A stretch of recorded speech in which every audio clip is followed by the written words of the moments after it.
The two sources we have for the Norse story of the creation of the universe are the Prose Edda and the Poetic Edda. Both were written down in Iceland in the Middle Ages. The Poetic Edda opens with the seeress's prophecy. Who is this seeress, and what are we to know about the woman who's telling us this story? Well, this woman is dead, but she's still able to speak, still able to prophesy. She has existed since before the dawn of time, and she remembers what things were like before the universe was created. It's a place where there was nothing, there's just a kind of yawning void.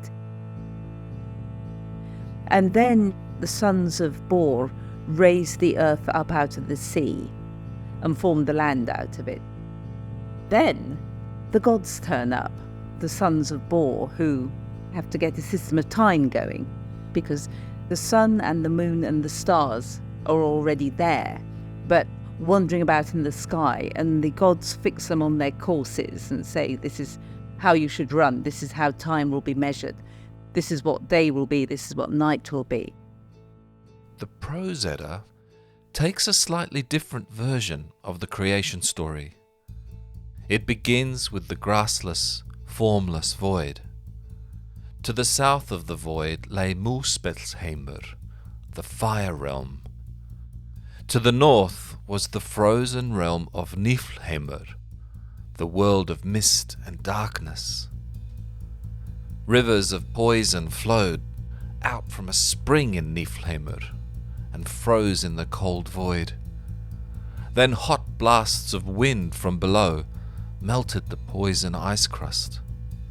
It dripped down and slowly formed into the first creature, the first frost giant, whose name was Ymir. Ymir was still alone in the void, but as he slept, more giants were created from the sweat from his armpits and feet. Tell me now about the act of murder that allows Odin and his brothers to create the whole world. Well, they slaughtered Ymir, and they use his body parts to shape the world. So his blood becomes the sea, his bones become the rocks, his eyelashes become the fence that surrounds the home of the gods and men, and his brains become the clouds, which I always think sounds a completely revolting image. I do not like to think about that. This idea that the world is created by an act of murder and dismemberment from Odin and his brothers, well, that seems really different, doesn't it? It is quite different, and in that version of the creation story, violence is always present. It's how the world came into being, and it's how the world will end.